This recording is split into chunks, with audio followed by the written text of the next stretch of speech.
Hello, Earthlings. Welcome, welcome, welcome to another vegan time tunnel.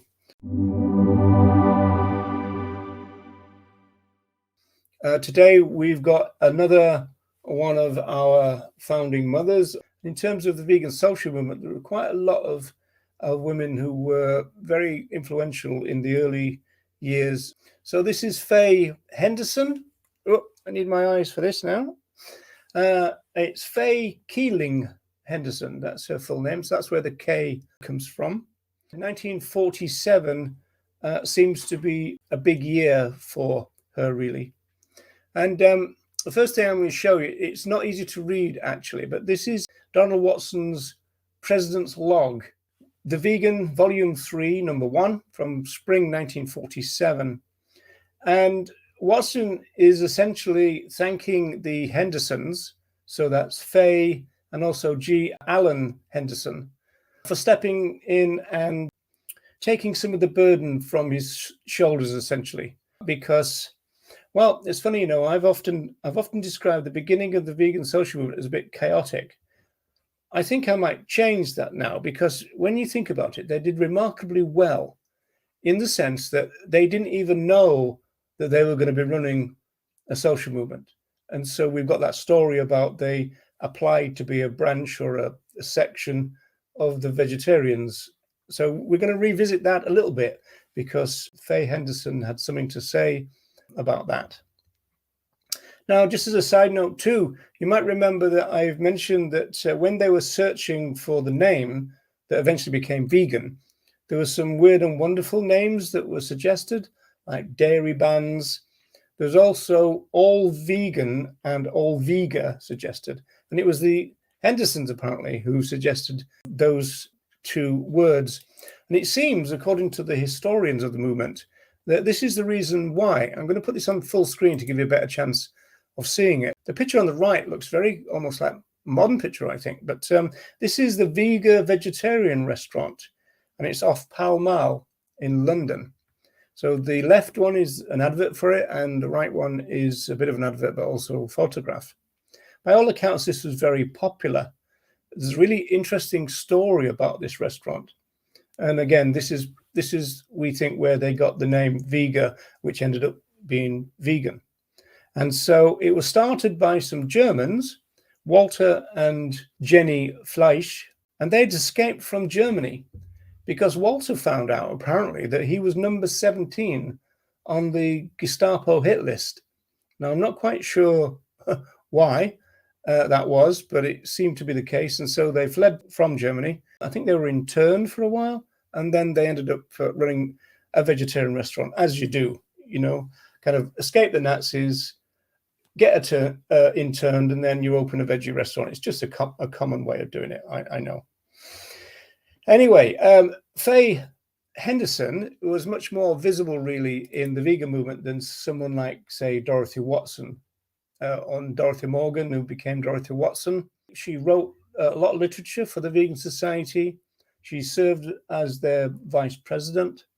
She toured Britain and Ireland giving lectures and cookery demonstrations, and in fact Scotland too, as we'll come on to see. So this really is just like an advert, really, for the cookery class that she did, and she did this basically from a home in Cumbria, which is by the English Lake District. So we're talking about, so it's above Liverpool, if you can picture that. So this is an advert for a special course, and that took place over 2 weeks, and it included things like lectures and demos, practical demonstrations, discussions, and garden advice. That was all included. And so essentially what people would do is they would go and have their holidays with them and then also do a vegan related course. So that actually sounds pretty great, So the lassies must not have been happy with with the veggie restaurant. Well, presumably they didn't know much about it. So let's hope not anyway. And the least we say about Nazis and vegetarianism, the better, because you know what the anti-vegans say about that. She also wrote a cookery book.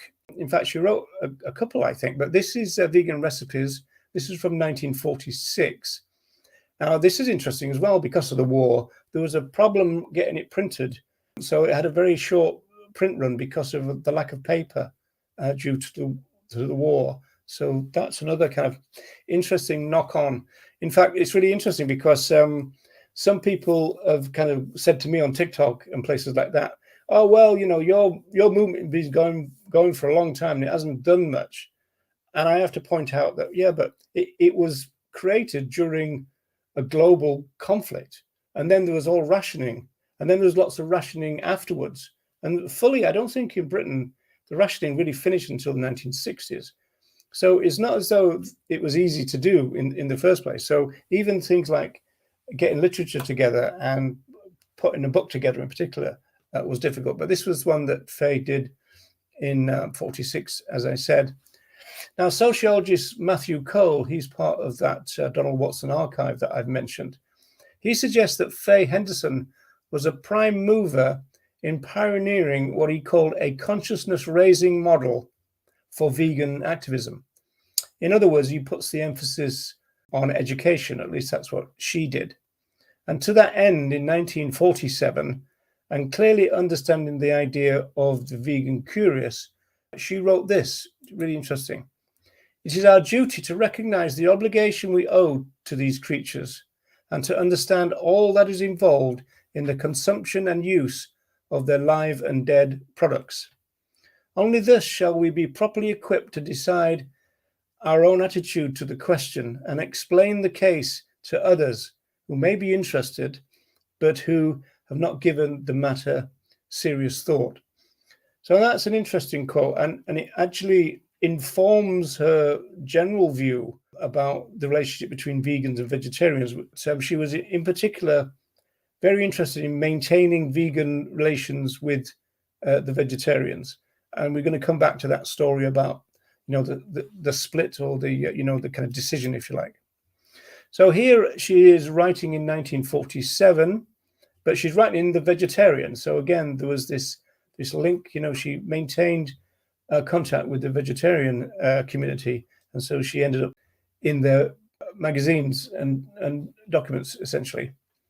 And she wrote, it seems a colossal presumption that mankind, product of their time, obviously, should have interfered so tremendously in the life and liberty of the harmless creatures of the earth. But the result is indeed a sorry one. Directly due to men's exploitation, the animals have become both dependent and disease-ridden, while man himself has drifted far from the happiness of healthy simplicity. So there's echoes there of the kind of thing that Watson would say, the kind of things that Cross would say. And then, speaking of humans, she said, he has become physically diseased, morally depraved, and spiritually degraded, which is a heck of a list of things to go wrong for humanity.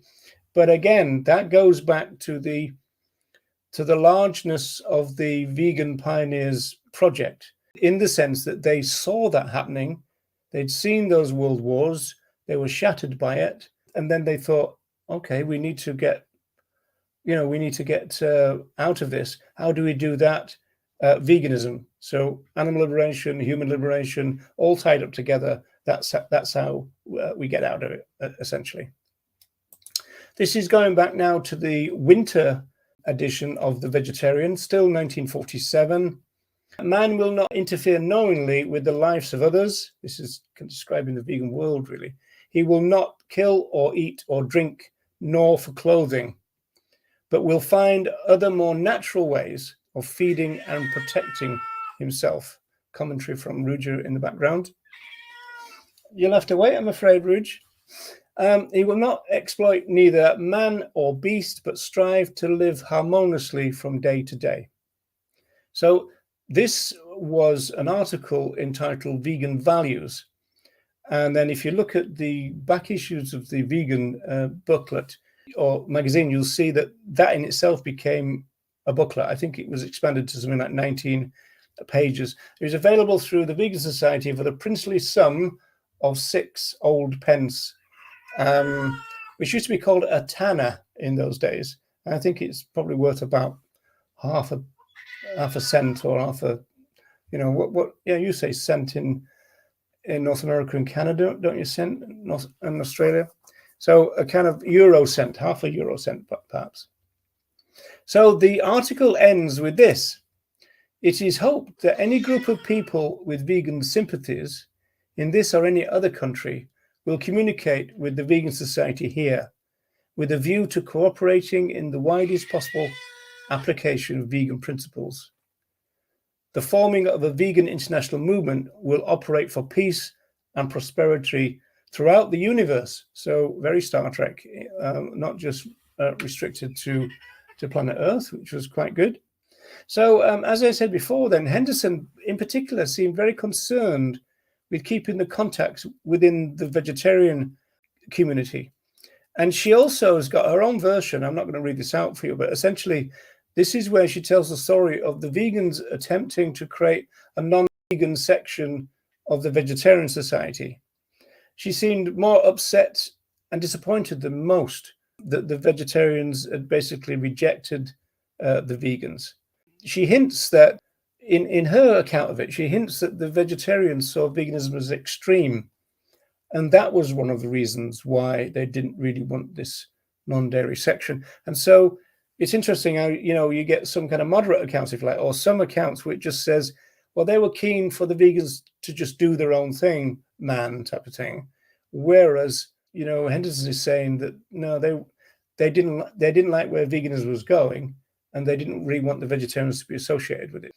And so Henderson said that the Vegetarian Society decision was appealed. And so she says that the Vegetarian Society decision to cut ties with the soon-to-be vegans was appealed, but to no avail, she said. And she also said that individual approaches were also made to the vegetarians, and they also kept saying no. And so that's the story that we've learned already, that the vegan social movement gets up and running, and a bit chaotically, as I've said, but understandably so, in 1944, with Watson's first bulletin published in November of that year. And of course, the interesting thing about that is that November becomes World Vegan Month in the 1990s, and November the 1st being World Vegan Day. Moving on to 1948, this is the edition of The Vegan now. Henderson wrote an ominous piece entitled "You Have Been Warned." Now, one interesting thing about this, I'm going to put it on full screen for you, because again, Matthew Cole, the sociologist, has pointed out, or he made something of the subtitle, Advocating Living Without Exploitation. They had that subtitle for quite a long time. And again, it kind of, if you like, indicates their kind of what you might call controversially a pro-intersectional approach, because it kind of echoed Watson's idea that veganism was about the opposition to the exploitation of sentient life. So Cole mentions that in one of his articles about the Vegan Society. Now, in her article, Fay Henderson was responding to dire warnings emanating from the Food and Agricultural Organization of the United Nations on the food problem, which can be summarized with this dramatic line: the whole human race is rumbling to destruction. So again, you can't get more kind of dramatic than that. She talks in the article about food security issues. She talks about the transfer of feed for so-called livestock, rather than providing food directly for humans, which again is a very kind of modern sounding kind of thing, that, we take away food from those without food, those humans without food, because, it's the usual thing about there's going to be many thousands of humans without food this evening, but there won't be many farmed animals without food at all. So that's usually the thing. It's not that we don't have the food to feed them, it's just that we prefer to give it to livestock, so-called. Okay, Rouge. Okay, and then she says, the solution to this problem lies in the homes of the people, as in the organization of governments. Now, this is really interesting thing when you think about when it was said. I mean, we talk about 1948. this is almost like a commentary on something like Extinction Rebellion, this kind of idea that it's all about this kind of system change. She's basically saying you really need both to occur. I think a lot of people would agree with that, So the problem lies in our homes in terms of our choices and our consuming and that kind of stuff, as well as in the kind of larger kind of structures of society. A crucial part of the solution to the food problem from a vegan point of view is to eliminate what was then called dairy and stock farming. And Henderson declares that as unnecessary, extravagant, and cruel. And here she turns to a concern of many of the vegan movement pioneers, which was the state of the soil, involving the art of cultivating the soil. And she concludes by saying that give and take is a good rule in all phases of life, and it especially applies to our relationship with the soil. So Fay Henderson was an admirer of a botanist called Albert Howard, and he was a pioneer of organic gardening. So this is he. I'll put that again on full screen for you to have a quick look at. She had traveled to meet him actually in his wartime home and paid tribute to him in the pages of the vegan magazine after his death. And she was particularly impressed by the fact that he said that food needs to be grown in healthy, naturally balanced soil. So it's really interesting, this kind of concern about the soil, which was a common theme amongst the vegan movement pioneers. Dr. Samantha Calvert, the head of communications at the Vegan Society, reports that the society had turned its attention to the practicalities of bringing about a vegan world as early as 1947. So we're only 3 years in, and already they're starting to think big, if you like.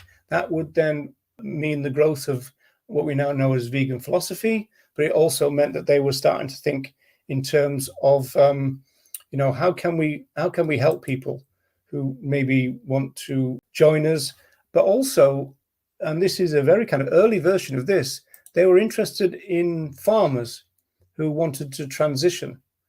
So this sheet is from an article called Ripened by Human Determination. It's part of the history of the movement section of the Vegan Society website.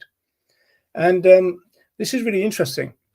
He says, the War Agricultural Executive Committee, WAEC, seemed to have an iron grip on farming in the post-war years. And in particular, they could take control of any farms that they deemed to be inefficient. So again, this is all part of the kind of post-war kind of situation. The once held passion for gardening of interesting. There are still some people with organic allotments. I know a couple of people, but they're not influencers, shall we say that? They're of an older generation. So we've got the case of Mrs. M.W. Austin Goodman, and she is a Welsh farmer and runs her own farm in Wales, and she contacted the Vegan Mag, and Fay was the editor at the time. So Austin Goodman was a vegetarian farmer, and she was running a farm that produced oats, wheat, and dairy. But she wanted to get rid of the dairy because she was thinking strongly about vegan ethics and everything. The problem was, and going back to this government thing that could just close her down at a minute's notice, is that the dairy element of the farm was the most profitable. And so she then had a problem. She'd begun to take veganism seriously, as I said, but she was almost like financially couldn't kind of do it. So how could she keep her farm and eliminate her main source of income on moral grounds? And so Henderson, as far back as 1947, said that the Vegan Society needs to work out something for farmers such as this in order that they can help such people. She talked about bringing about a workable scheme that could help farmers such as this one. Now, sadly, I don't know the the end of the story about whether they were able to help her, the farmer, or not. But they were aware that they probably needed to that extent. So that was quite a good thing. I hear people daily tell farmers to stop farming. The 1% of those people who offer solutions or assistance to make any transition is a fraction, and mostly is down to lack of info. Yeah, well, it's the one form really of political campaigning that I think is possibly worthwhile, and even now, in the sense that we've got to. I mean, first of all, I think the first job about helping farmers transition is to understand the subsidy system. And as far as I know, the subsidy system is like economics. It's very difficult to actually understand what it's all about. And where you're posting from there, Andy, in Britain, well, obviously Brexit is going to cause extra difficulties for you.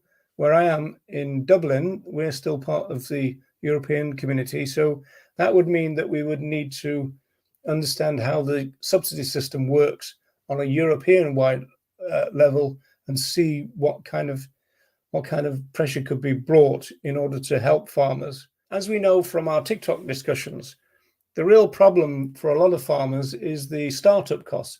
Thinking about the startup costs.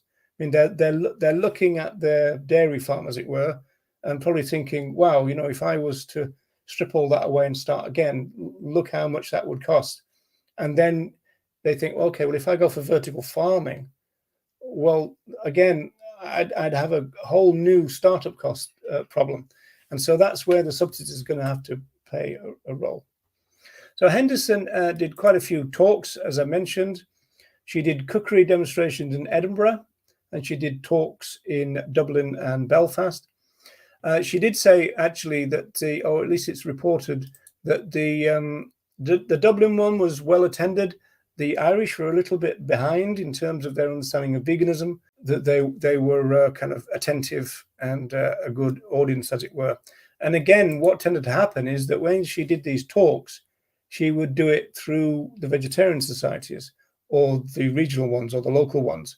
So once again, you get this thing that she needed to remain in contact with the vegetarians. She also ran this thing called Po Puree in the vegan, and people basically kind of write in saying, well, I can't get this, so what do you think? And can I get a vegan version of that and all this kind of stuff? And it's interesting here, you do see a generational difference here, because in those days it wasn't the way it is now, where you can virtually replicate anything that you like. And essentially she kind of says, so it's a little bit like the lyrics of that Rolling Stones song, you can't always get what you want. And she was basically saying, look, we'll never be able to have fluffy cakes like the non-vegans. It's just a fact of life, and so we have to put up with it, kind of thing. And so in those days, a lot of people were asking, but the answer to it was, well, at this time it can't be done. So again, for modern day vegans watching this, things are pretty different now and much better in that sense. So that's a kind of good final lesson to take from this, in the sense that it just goes to show how things have moved, if only on the dietary side. So that was the second of our powerful women. Let me just have a quick look at some of the comments. There's also tons of money within the movement. Well, yeah, that's interesting. It could be used like loans. Yeah, rebate. Yep, that's right. Yep, that is a very good point, in the sense that when you think about the duplication that goes on in this movement, and you think where it could go, I mean, how many vertical farms could be set up with £1 million that allegedly we can give to the Pope? That would be an interesting thing to actually. We almost need to do a financial audit of this movement, because there is a lot of waste, and there has been for a long time. I became aware of that when I was a committee member of one of the national groups down in London, and I suddenly realised that at the time, I think there was 5 different. This is just Britain. 5 different anti-vivisection organisations, and then that was added to by other ones like Uncaged. And so in that sense, like Peter, for example, they could pay for thousands of farms to transition. Yeah, that is true.